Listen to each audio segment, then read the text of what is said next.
Baba knows the way. For Joseph Baba Ifa, Baba knows the way. We follow the signs. He walks with the 𝘃𝗶𝗱𝗲 through sacred lines. He speaks with the ancients. He honors the drum. He carries the wisdom where we all come from. Hey family, thank you for tuning in to Our Roots podcast with Joseph Baba Ifa. We're only the strongest roots, see the light, brought to you by 𝗿𝗲𝗍 Candles and more. If you haven't had the chance, hit that subscribe button. What's up, Phil? Hey, happy Sunday. Yes, sir. Man, for some reason, it feels like it's been a while, even though it hasn't. We do it every week. I know, I just miss you in between the times that you're here, man. No, you randomly pop up on my mind for sure. I'll be like, Erica, where's Phil? You know, and he's like, oh, we're scheduled this Sunday. I'm like, good. Yeah. You know. But you got to say it more diabolically, like, good. Good. Really good. Yeah.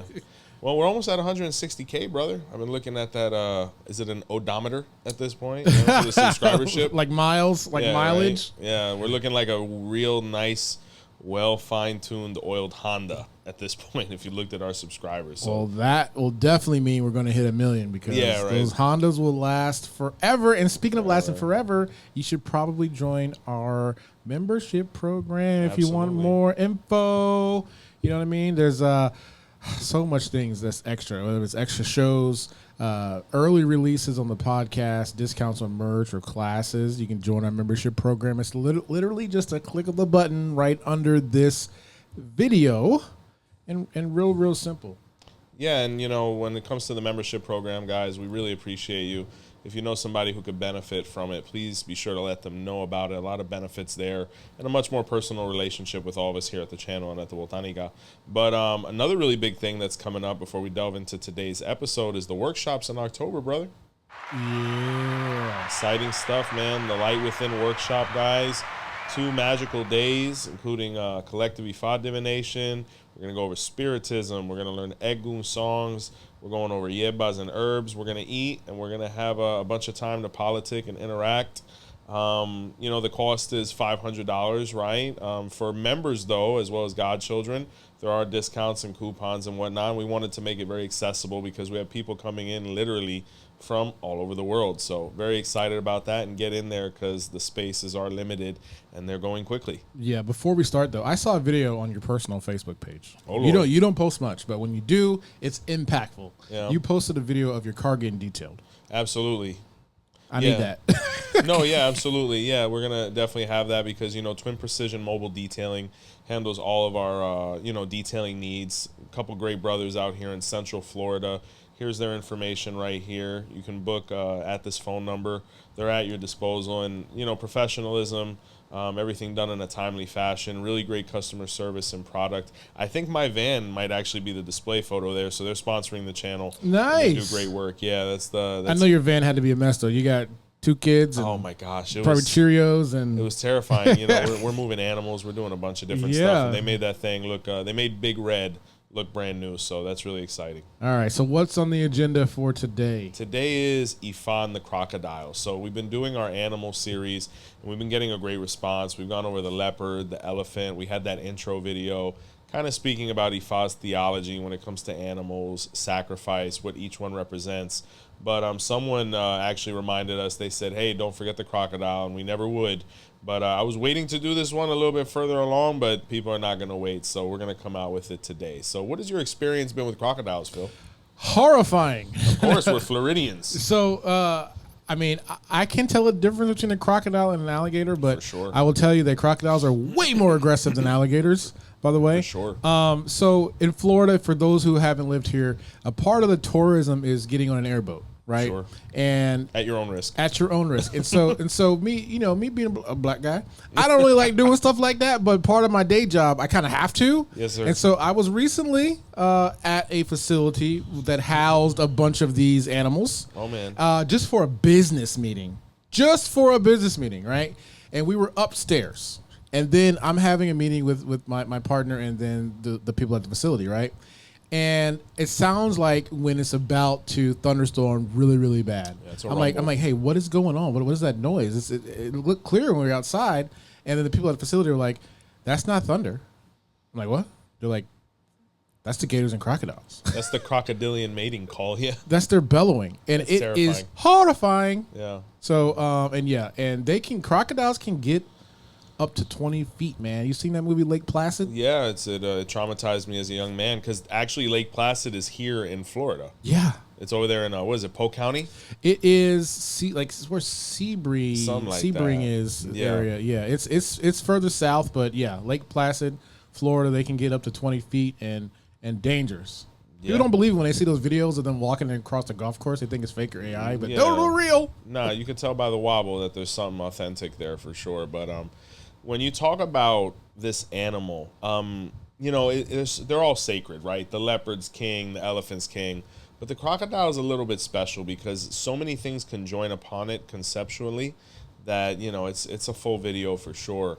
It is seen as the ancestor, right? When we look at Odus like 𝗵𝗸𝗶𝗍𝗄, where it speaks of the dinosaurs, or 𝗵𝗸𝗶𝗍𝗄 as well, or even the 𝗂𝗲𝗍𝗄𝗏, it speaks of, those reptilian creatures that existed. Now, there's a lot of debates now anthropologically. Did dinosaurs exist or not? But, when you look at animals like the crocodile or even the Komodo dragon, it's a really big confirmation because some of them are still walking around. And it's like you said, those are the crocodiles or alligators we've been able to interact with, the 20-footers. But really, do we know what's out there? Every now and again, we'll see like a giant squid or something like that and be like, oh, that was just hanging around the bottom of the ocean, of which I think we've explored less than 5%. So when you look at the name of the crocodile, it is known as Oni, right? And, loosely that can be translated as I am within or I am, right? So when we talk about it, the Oni, or the crocodile, is seen as the ancestor. So there's an interesting thing or correlation between this animal and the position of Onife, which is the spiritual king of Ife, which this position is actually identified in Odus like 𝗿𝗵𝗍𝗶, as well as my sign of 𝘊𝗵𝗔𝗃. And the reason he is known as the Onife, or the Oni of Ife, he is the crocodile of Ife, right? His position is actually represented by this animal. And the reason being is because of the crocodile representing longevity and ancestry. So being that the Onife is the spiritual king of Yoruba land, to the point where all other kings have to swear allegiance to Ife and to never betray Ife, which is where 𝗿𝗏𝗍 actually messed up in Odus like 𝗃𝗀𝗀 and 𝘊𝗍𝗍𝗏. He is the crocodile of Ife. So it's basically making reference of our ancestry going all the way back to the first person to actually hold that position or to bestow that position, which was Odùduwà, who's our Messiah, our ancestral root, right, as Yoruba or Yoruba descendant people. So very interesting note there.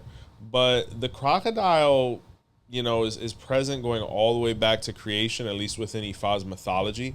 I mean, scientifically, they've even found, remnants of super crocs, right? These things that, would make a 20-footer look like a fish, right? But oh no. yeah, what they've found is terrifying. It's a reason why we weren't around then, because Lord knows we wouldn't have survived. No. But when we talk about this animal, one of the main Odus that we're going to cite is the Odu of Obe Ogunda, or Obeyonu, right? When you actually translate the name, Obeyonu means Obe opens his mouth without measure, right? The word Iyonu also could represent that which is internal, right? It's actually one of the points of Ori. But what opens its mouth without measure is the crocodile. And if you look at it, and you can see all this on National Geographic, which I recommend for everybody. There's videography of actually crocodiles just sitting there all day with their mouths open, waiting to see what will fall inside. And that's actually a pataki in the Odu of Obeyonu, where the crocodile went for divination, and Ifa told him to be motivated. Ifa told him to assimilate his role as an apex predator and hunter. But the crocodile, he realized that his mouth was so big that he really didn't have to move much to be able to get something. He could just sit around and pounce or leave his mouth open, right? Which he persisted in doing. But the issue is the wider we open our mouth, the smaller our head gets and the bigger our body gets. What do I mean by that?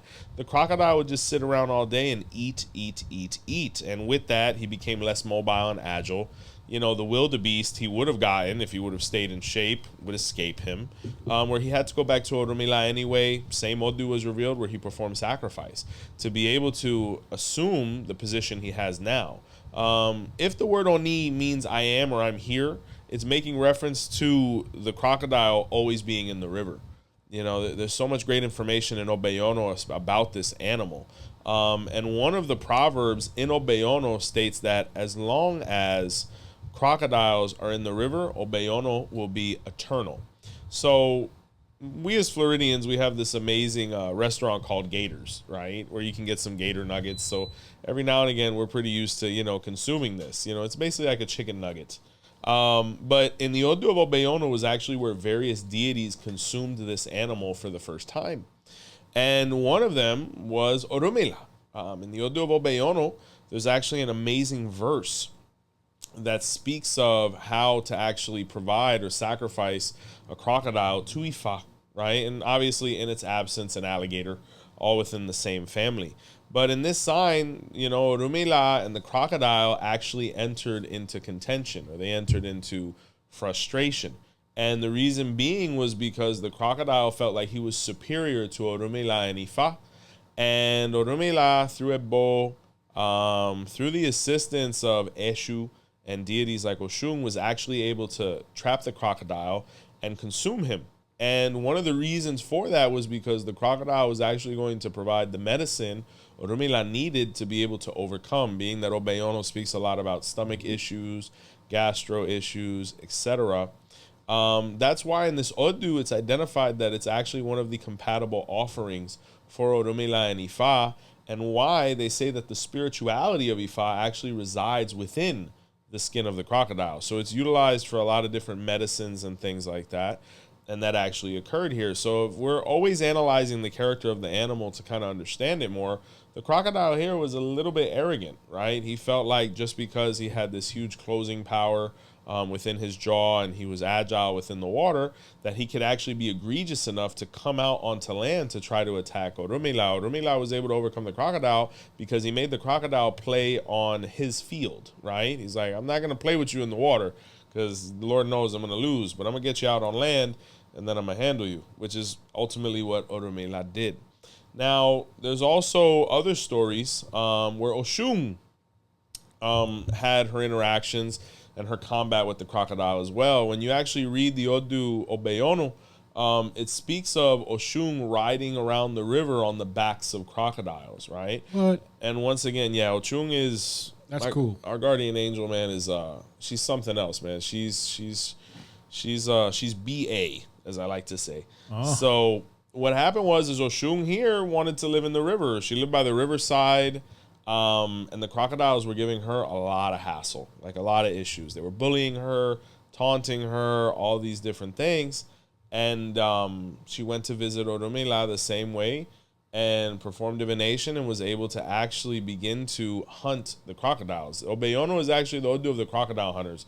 I'm not sure if you ever saw that series about the people who lived in the bayou and stuff like that. All of that is actually in the Odu of 𝗶𝗏𝗏𝗏. And Oshun started actually massacring them at a rate where the crocodiles were getting a little scared. They're like, man, we messed with this lady. We really shouldn't have. So they started trying to enter into peace dealings with her. And she said, the river's mine. You guys can, you know, stay here, but you have to pledge allegiance to me. And you have to assist me in transporting myself and all of my dealings. And the crocodiles quickly accepted because she was just running through them. So that's why in this Odu, Oshun is known to ride on the backs of crocodiles, or actually became a crocodile to be able to combat with them, right? This Odu also speaks of the characteristics of the crocodile. We spoke about, you know, its jaw and all these different things, and that's actually one of the things that the crocodile, you know, lost because when 𝗶𝗏𝗏𝗏 and Oshun were going to war with the crocodile was told to perform 𝗵𝗶 to not suffer a premature death or to be dominated. And one of the reasons it had to do 𝗵𝗶 was so that it wouldn't have such weak muscles in its jaw. Like it focused on the half of the 𝗶𝗶𝗍 that had to do with being able to have like 1,000-pound pressure bite. But for anybody that knows anything about, you know, crocodiles, alligators, is, you know, their opening muscles within the jaw doesn't compare to the closing ones. Like you could just hold an alligator's mouth shut. That's why all the guys at said establishment are able to do that, you know. Are we allowed to say that establishment, or are we getting sued? I didn't mention them. Okay, then. Well, in Florida, there's a place with a lot of alligators. That's what we're talking about. It's a land full of them. Yeah, for sure, for sure. So it didn't do 𝗶𝗶𝗍, and that's why they were able to dominate him and take advantage of him and hunt him and eat him, because they clamped his jaw. Is there anything? I'm sorry if I'm skipping ahead. It's just that this animal does fascinate me, so I'm really to see these similarities and connection when it comes to Ifa. Yeah. Is there anything in Ifa that talks about like crocodiles or alligators being like deceptive? Because there's like 2 patakis I got. There is a video that I'm going to show you guys right now. Nice. It's where crocodiles in Indonesia have decided that they like the taste of human, right? Yeah. So they have decided that they have they're faking to be drowning humans with their arms sticking out of the water, so humans can come save them and so they can come grab them. So these saltwater crocodiles in Indonesia have apparently learned how to pretend to be drowning to lure humans in who they view as prey, who they then obviously eat. Yeah, I actually got a pataki for that. That's I'm gonna go over them. That's in 𝗃𝗶𝗍𝗶 and in 𝘃𝗶𝗍𝗶𝗶. We're going to go over both of those, actually, because in 𝗶𝗶𝗍𝗶, it actually speaks of the deceptiveness of the crocodile. So in this Odu, the crocodile's tears were born, right? So, you know, when somebody says, oh, crocodile tears, like they faked it. Oh. That happened in 𝗶𝗶𝗍𝗶, where the crocodile lured people in for sympathy, because if you look at a crocodile's eyes, it has like a gland to always keep them moist and protected and things like that. And, you know, people are like, oh, he's crying, let's go pet him. And when they did that, he ate him. You know, it's also the Odu that manifests why the crocodile's tongue kind of looks like a fish or bait and things like that, and why the fish willingly go into its mouth, you know. There's that. And then, you know, I always think back to The Water Boy, one of my favorite movies of all time. The medulla oblongata. I don't know if that's a real organ or not, but 𝗶𝗶𝗍𝗶 does speak of why the crocodile has what we Cubans like to call an arranque, or, you know, a very short fuse. That's why somebody with that Odu of Obe Ogunda has to be very careful with rage and things like that, because it has to be mitigated by maturity and tranquility. And that's why 𝗶𝗶𝗍𝗶 speaks so much about Ori and making offerings to Ori to kind of keep things calm, because even though the crocodile is a very smart animal, the brain actually isn't that big, you know, and it's actually trying to focus on certain things like survival and whatnot. But all of those things can actually be found here. There's another really great pataki in 𝗶𝗶𝗍𝗶 that speaks of when actually the crocodile was afraid of everything. And the reason being is because he didn't have teeth and he didn't have any claws or any nails and things like that. 𝗶𝗶𝗍𝗶 actually speaks very heavily of dental health and things like that, because, you know, it's like when the water boy, when he said all them teeth and no toothbrush, if you look at a crocodile's mouth, it has so many teeth, they don't even fit, you know? So they say that's part of why the crocodile is angry. Ifa actually spoke of this. So I don't know if Adam Sandler studied a little bit before he made the movie. But the crocodile was afraid of everything. And the piranhas and the fish in the river were actually bullying him. And, you know, they would pick at him and nip at him and all these different things. And he's like, yo, I can't live. Like, I'm getting bullied left and right. I'm going to have to move. But at the same time, I can't be on land too much because I'm going to burn to death, you know, because being that they have no homeostasis internally, you know, they require a lot of sun exposure, etc. So he went to visit Orunmila, and the Odu of 𝗶𝗶𝗍𝗶 was revealed once again, where Ifa told him that he needed to perform sacrifice with needles. And when he did that, Orunmila actually inserted the needles into his gums and digits. You know, I don't know if you call them fingers or whatnot at that point, but it basically manifested the crocodile's razor-sharp teeth and his nails or claws. So when he did that and he went back into the river, they tried to bully him and he started eating everybody left and right. Cool. That's why till this day, if you look at a crocodile, he's usually alone. This Odu speaks a lot about the dynamics as well of the crocodile family.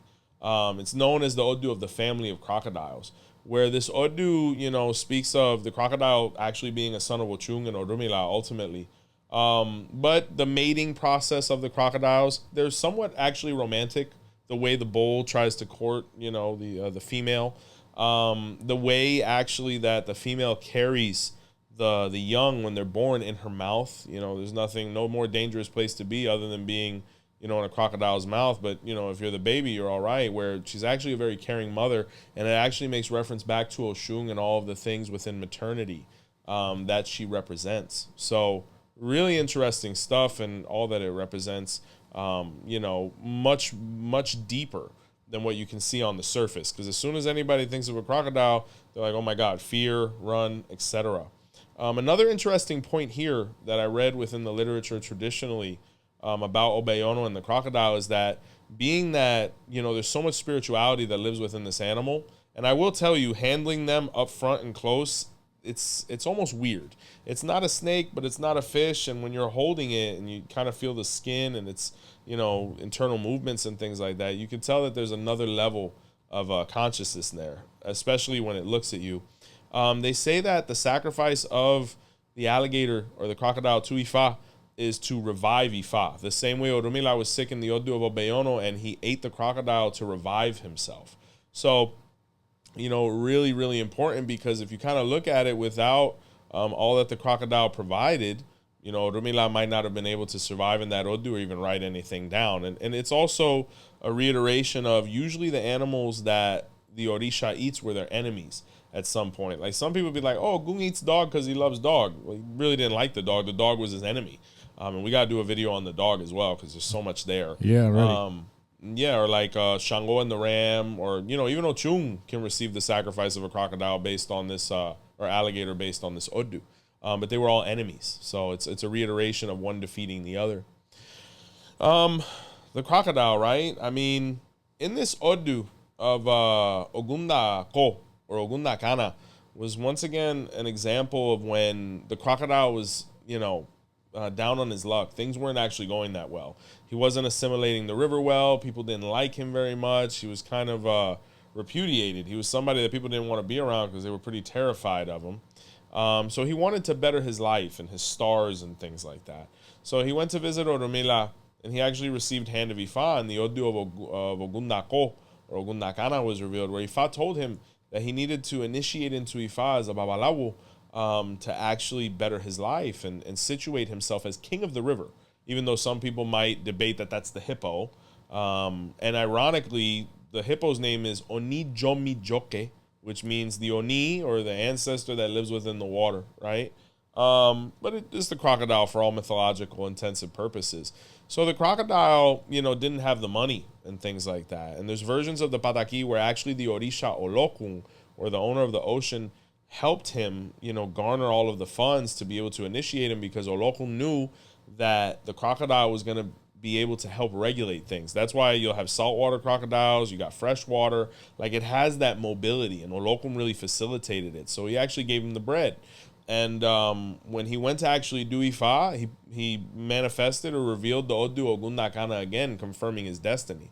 So the crocodile is a really incredible animal because it really doesn't know obstacles like that. Like, it has a goal and it completely focuses on it until it accomplishes that goal.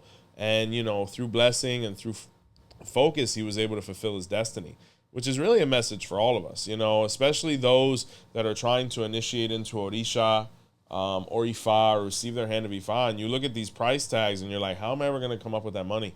And usually Ifa actually facilitates it, you know. It's like in the Odu of 𝗃𝗶𝗸𝗲, where Ochung was like, I'm never going to come up with the money to do Orisha, and Orula was like, just use your money on 𝗃𝗏𝗸𝗲, and then through that investment, 𝘃𝗚 was able to bring the rest of the funds to her. So, you know, we live in a time where people are focused on numbers, and I can understand because economics is wild right now.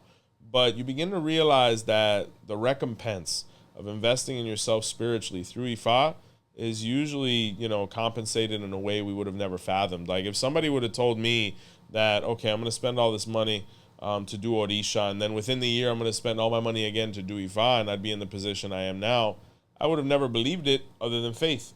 So 𝗃𝗶𝗸𝗲 is a testament to that, as well as 𝗃𝗏𝗸𝗲.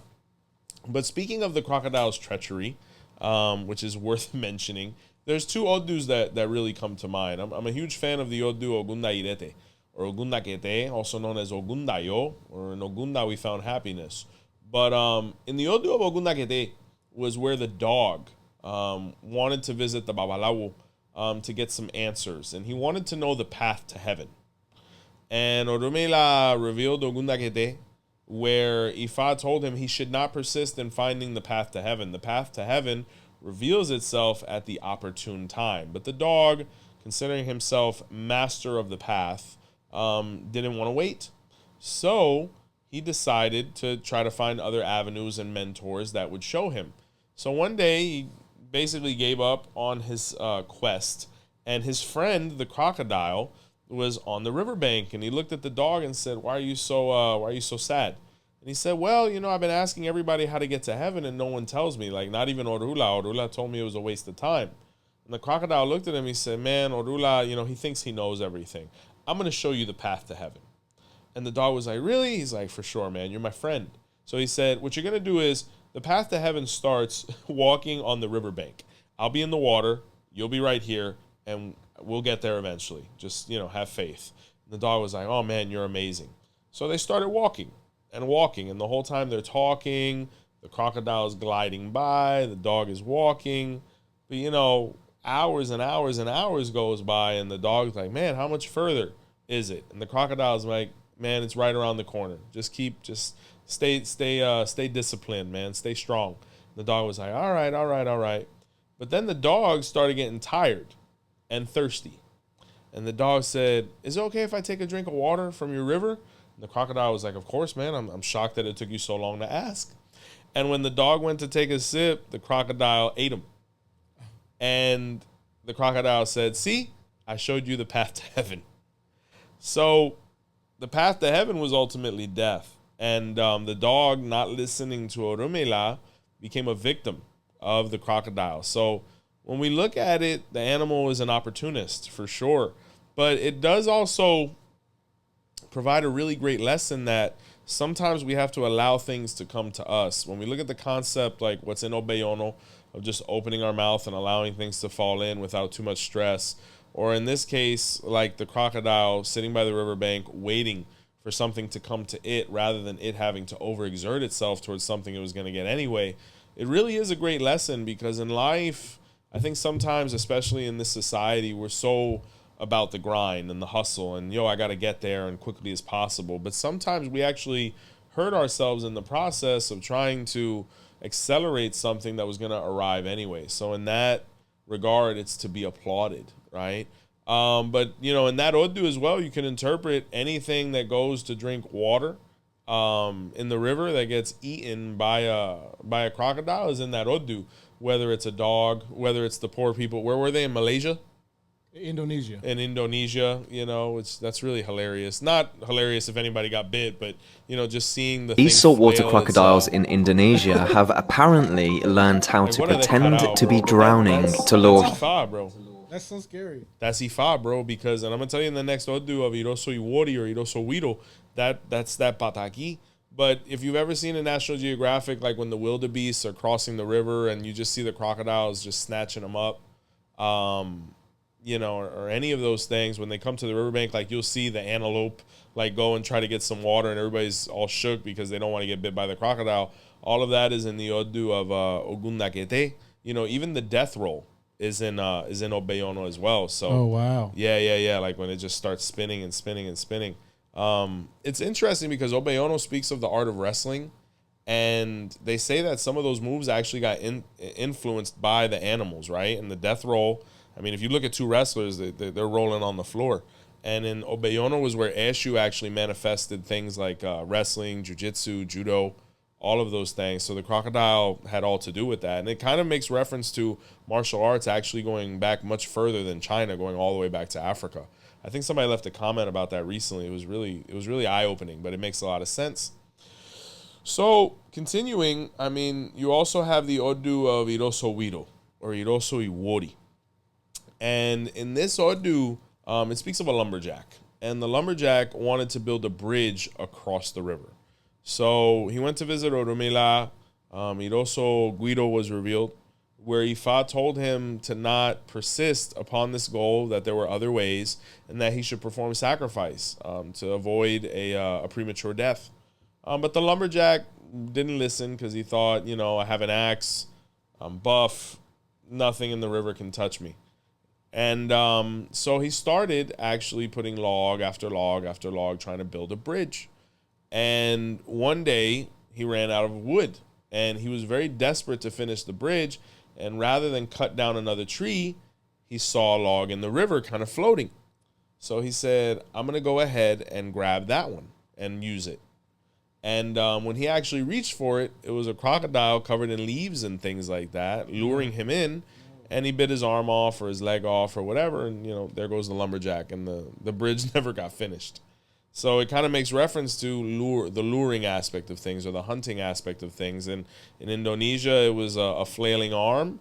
But in this pataki, it was the crocodile kind of covered in leaves and things like that. Where I've heard they do that too. Like they'll cover themselves in leaves or like vines or, any type of vegetation to be able to kind of lure things in or seem as something that they're not. But if you look, once again, the crocodile is kind of like a mediator. He's kind of almost like a 𝘃𝗶𝗱𝗏 personality, because it's like business. Like, okay, you didn't listen to 𝗃𝗶𝗍𝗏.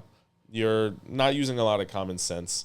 You're going to get eaten. So I think it's also a reminder of, unfortunately, we live in a society where we think we're safe, and we're really not. As a father, parent, husband, son, and when so many people entrust their safety in your hands, I'll be frank with you, I'm very alert, man, because we're surrounded by predators of all shapes and sizes. But I think the worst ones are the ones that walk on 2 feet. So you constantly have to be, I wouldn't say paranoid, but you Kangaroos. have to be alert. Yeah, absolutely. They're the worst. Absolutely. Yeah, humans, man. And, it reminds me of, I watch The Godfather all the time. And, there's a scene there where the Don, he's telling his son, he's like, men can't be careless. And it's true. And, I think the crocodile really reveals that, because, especially being in Florida, you being, at this point a Floridian, no matter where we're from, we've been here so long.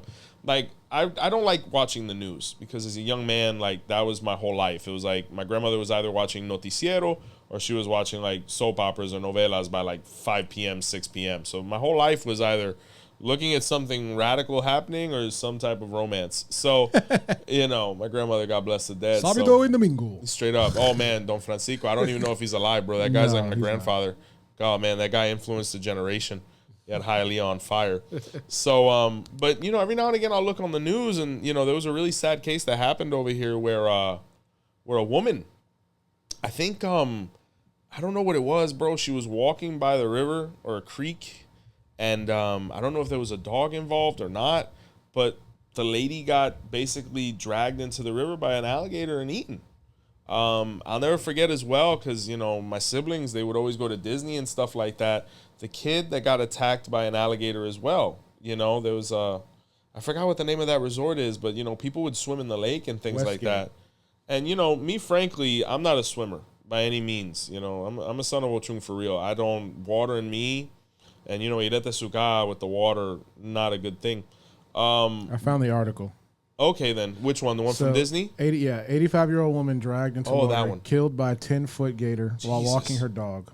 Bro, and they be out there, bro. Like, when I walk the lakefront and stuff like that, like, whenever we go, I always got the kids as far away from the water as possible, bro, because, people come from other places and they're like, oh, water is safe. But, here, if it's not an alligator, it's a water moccasin. It's like Florida is actually really deadly.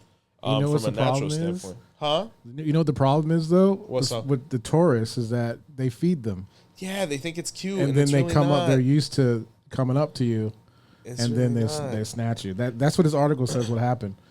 Yeah, so she was feeding him? Somebody was feeding it, so the alligator was used to humans. So it just came up to her. Until he got hungry. He's like, okay, and that might have been his whole thing. He's like, okay, I'm used to people feeding me, so I don't eat them. You're not feeding me. So I'm going to eat you. So I'm going to eat your dog. Yeah, and she eat tried the to get dog the dog, and her. and then it got her. And he's like, all right, you want to, it's really sad, man. Jesus, Lord knows how much time that woman might have had left. But then you see the case even with, the kid in Disney or any of these things. Like, if you come to Florida, please understand every body of water has some type of reptile in it, more than likely a crocodile. But I've always felt an affinity for this animal. I'll never forget the first birthday I could remember was at that land full of gators. And it was really incredible and inspiring to me. And you kind of look at the path that you walk to become either an Ifa priest or an Orisha priest. And it's incredible because you actually interact with things along the way that once your Odu is revealed or you go through your process, that you're like, oh my God, that's why that happened. I'll never forget because at one point they're like, hey, come and pet the gator's belly or his head or whatever. And, you know, now looking back, I wouldn't let my 5-year-old do it. But, you know, just the energy that was emanating off of that thing, like, you know, you begin to realize there's something bigger there. Like as we go through each of these animals and we learn more about them and realize why they're so special within Ifa, if you ever actually have the opportunity to be in their presence, you feel this energy that emanates from them. You know, even the times that I've been able to offer this to Ifa and whatnot, you know, it's a very solemn process, you know, because any of these larger animals, you know, they have an energy that's much different from, you know, a chicken or a duck or anything like that. It's a whole nother level of existence, you know. So the crocodile is definitely top 3. When you talk about the spirituality and all of the things that it represents, it has lessons that are going to be timeless for sure. And there's so many odus that talk about it over and over again. Like even the thing with the spirituality about Ifa being within the crocodile and the skin and things like that. There's odus like Ofunfunda or Ofun Ogunda that speak of it quite as well. Interestingly enough, a lot of the Ogundas actually speak about this animal.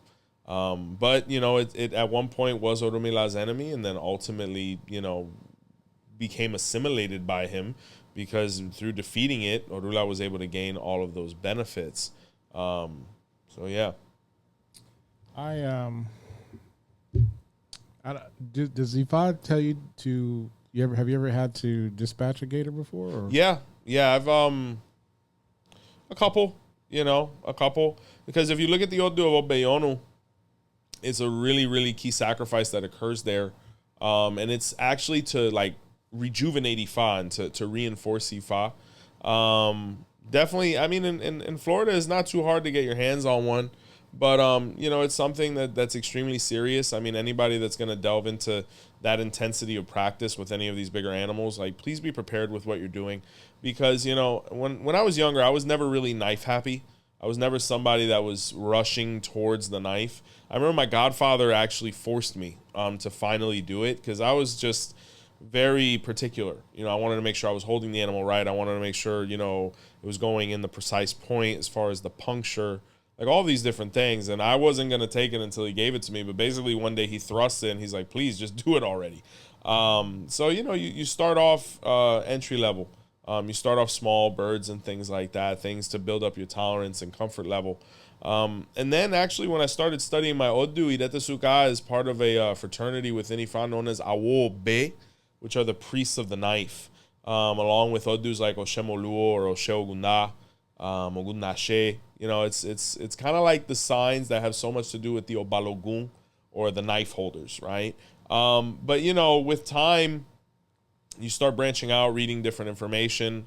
I actually had a gentleman who was, you know, kind of, you know, fraternizing with us and coming around us, and you know, was interested in the idea of doing Ifa and things like that. So you know, they have questions and whatnot, and you know, he came up to me, you know, in private. I think one of my other godsons was there, and he's seen a lot of intense work over here in his very short amount of time. And the guy comes up to me, he's like, Baba, I'd like to do Ifa with your establishment. And I said, man, our doors are open. You're a gentleman. And he said, you know, but the one thing I won't do is I won't sacrifice this. And I kind of had a moment with him, and I looked at him. I said, to be frank with you, then I don't know if this is the establishment for you. And he kind of, you know, paused, and he's like, no, don't misunderstand me. It's just, it would be very difficult for me. And I said, no, I understand. Taking life is a difficult thing. But, you know, if you look at all the characteristics of Ifa practice, they are warlike. You know, that's why the Babalawo position has the prerequisites it has, because, like I say, we're living in a time where everybody's quick to wear the bracelet or, you know, say I to the third power or 𝗵𝗏𝗿𝗏𝗃. Like everybody's, you know, on all that, but you know, how are you going to react when it comes to sacrificing something of this intensity? You know, 4-leggeds other than, you know, a goat or a ram, like, you know. And mind you, we're not going to thrust you into that. There's a grooming process. We're a family. We're brothers. We're going to edify you and build you towards that, you know. But one thing I can't have in war is one of these soldiers or one of these guys saying, hey, I can't do that. So it's similar in essence, obviously not the same, because, you know, what those guys do is incomparable. Kind of like to the armed forces, you know, we're here to perform a sacrifice. We're here to perform a function, right? And even though there aren't bullets flying, you know, next to us or near us, we're going to war with evil. You know, every time, you know, an Ifa ceremony commences, and from the moment we kick off, we have opened Pandora's box. We have opened the portal and the window to all that is negative.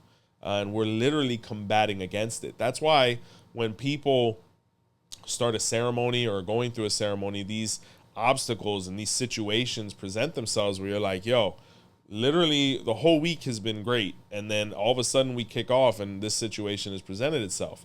Are you going to be able to keep your composure? Are you going to be able to keep your poise under this kind of pressure? So, you know, I don't expect anybody to have that coming in. I mean, even Neo in the Matrix missed that first jump. But what I do expect is open-mindedness. I expect humility. And I expect accountability, because once again, everybody's very quick to, you know, let people touch the floor in front of them and, you know, all this 𝗃𝗶𝗍𝗶𝗲. But, you know, are you going to be able to handle the sleepless nights, the knife? Are you going to be able to handle the pressures that come with the position, whichever one we hold? Because it's a responsibility anytime you want to lead. And I think the crocodile is a great reminder of that. I mean, when you want to talk about peace and poise within situations and pressure, I mean, the thing is to be idolized, because, you know, other animals, like, you can see the aggression and things like that. But when you look at a crocodile, it is so calm up until the moment of attack. Like that's how you can separate a predator from anything else, you know, or something that's apex or supreme. Like if you look at a tiger's calm, you know, and it can be completely in a contracted position, ready to pounce, and, you know, it's not shaking at all. The crocodile is the same way.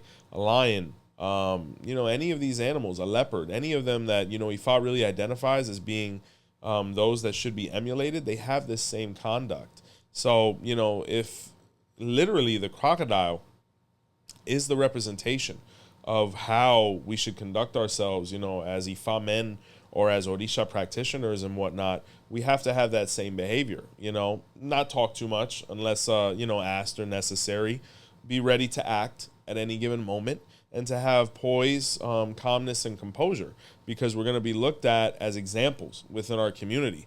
Now, of course, you know, if a fish wants to come into the gator's pond and start bothering its teeth, it's going to snap. But for the most part, leave a gator alone and nothing happens. So, you know, that's kind of the example that's been given to us. But definitely an animal that, you know, has all of the qualities necessary to be considered apex and to be an example and a learning point and a reference point within Ifa's mythology and dogma. Yeah, the gators get good meals. You know what else is a good meal? Oh, no. Well, I can think of a couple. Boo! Okay. Oh, my gosh. Yeah, definitely. These are amazing. Yeah, shout out to Mini Smiles, fresh and delish. If, you know, they have donuts that are like churro influenced, they're really delicious. My favorite was the raspberry. But definitely bring them to the fun events. As far as the family, we actually just contracted them recently for one of the kids' events. And, you know, it was really lovely. Very lovely people. High quality stuff. You're going to feel great. It's going to taste great. The 𝗃𝗍𝗿𝗍 leches are addictive as well. Ooh. It's really dangerous, man. But you're going to have a great time, you know, just accepting all that glucose into your bloodstream and possibly going into a coma. I got an event on December 6th, so that seems like a... Oh, very nice people, man. And they're delicious, man. Like all the different toppings and things, like the way they have it set up. I think they have like 6 to 8 flavors. Nice. Oh, my God. But they're addicting, bro. You got to walk away. It's one of those things you just have to, you know, be a witness and nothing more, unless you become an accomplice. You know? You know, so. All right. Well, guess what? Oh, it's member time.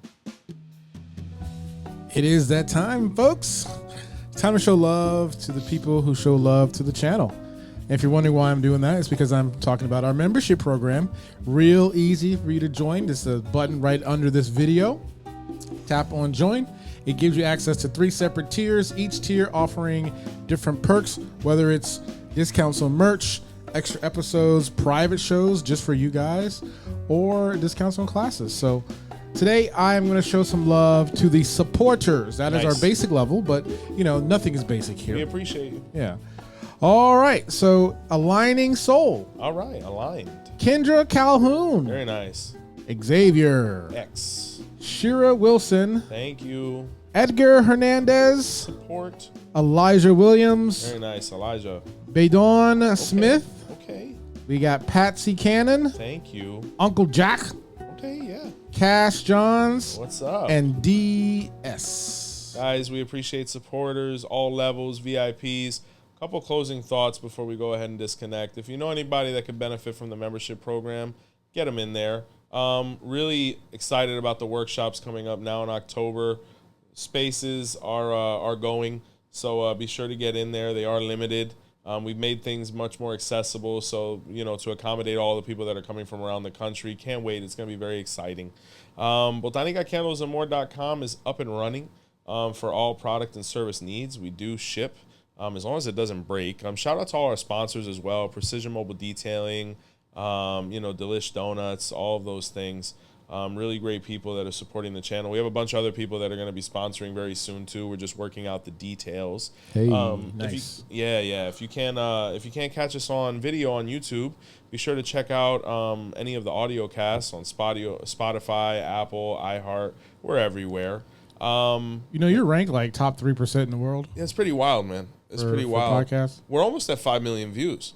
Yeah. As a channel, yeah, we got a couple 100K to go, but and you know, before you know it, man, we'll be having that 200K celebration, which is pretty wild. Yeah. So, man, shout out to you and congratulations to you, sir. You've been so instrumental in our progress and success, and nothing short of a brother. This is actually our 3-year anniversary together. I was actually just thinking about that because I got a reminder the other day about a video that I think it was the first one. I think it was the one with Emilio or the Spiritism video. I think so, yeah. Yeah, like that first recording session when we did it at the store, and you know. Yeah, 3 years, man. Yeah, man. None but love for you, brother, and none but love for all the people that watch us.